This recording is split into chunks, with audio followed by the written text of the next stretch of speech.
The Buddhists have a view of the universe which is based, of course, on ancient Hindu ideas, that the wheel is of vast proportions. There isn't only this solar system world. It's so striking how the Buddhists and the Hindus differed from medieval Christians, who thought that there was just this one little world, and our planet was the center of it, and there were the various spheres outside.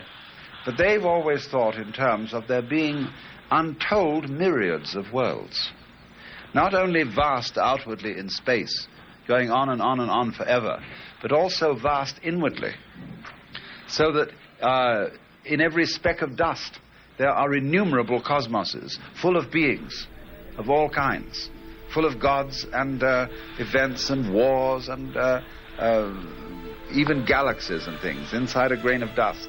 In every direction, in every way, they see myriads of universes. And they go on forever and ever. And although we think of the rhythm of the universe we're in Hindu cosmology, as being based on the kalpa, it manifests for a period called a kalpa, 4,320,000 years, and then is withdrawn for an equivalent period and then manifests again. There are tiny kalpas governing the universes in a grain of dust, which come and go with, from our point of view, unbelievable rapidity. And then also, far beyond our conception, there are immense kalpas, where cosmoses unthinkable in dimensions come and go. And so always the question about this view of the universe is, are you hooked on it or aren't you? Are you doing it with delight, or is it a drag?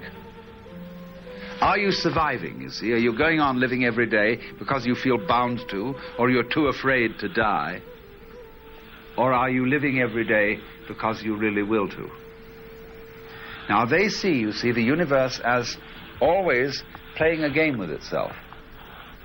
Sometimes it knows what it is, that there is nothing to be afraid of at all. Nothing, nothing, nothing. That you are it. You are the indestructible shunyata. This word literally means voidness, but it doesn't mean voidness in the sense of nothing, of just negative. It means voidness in the sense of ultimate consciousness.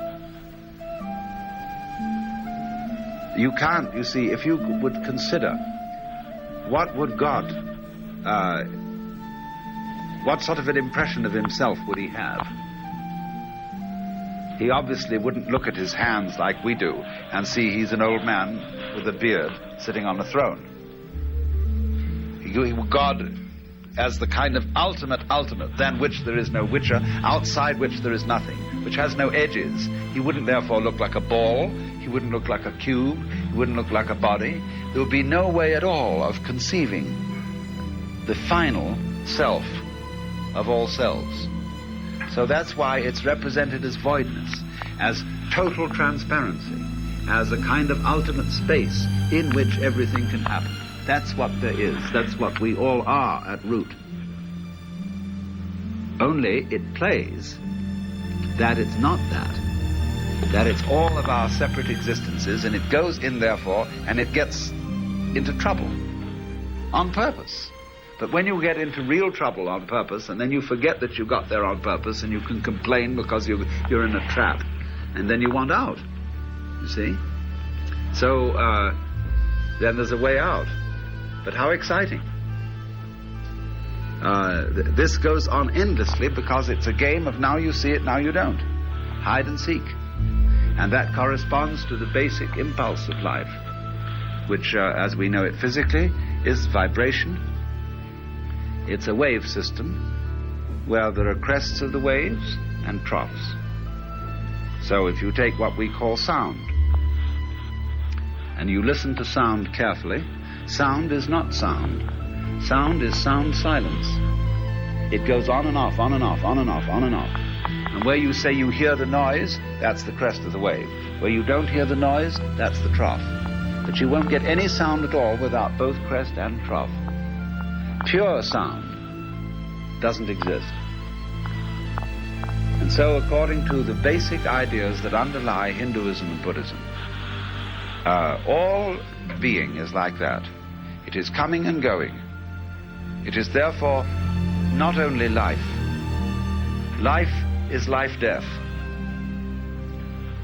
What we call reality is not merely a solid. It's solid space. Here it is, here it isn't. It vibrates. And the illusion that is involved in this is that it looks as if you could have the one without the other. It looks sometimes as if we could have nothing without something. That nothing would triumph, and that everything would disappear, and it wouldn't happen anymore. At other times, it looks as if the solid element were the only real one. That alone is there.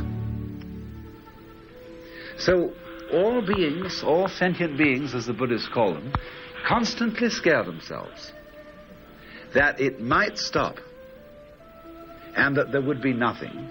In other words, that the dark side might win. So they play a game which is that the white side must win. They play it against the dark and have an extraordinary adventure doing just that. And you can get involved in this, and you can get anxious, and you can get all your hair raised, and just terrifying. But it's a joke, right down to its funny heart. And when you wake up and you find out that there never was anything in the dark side to be afraid of, nothing is left but to laugh. So that's what that's what Buddhism is about.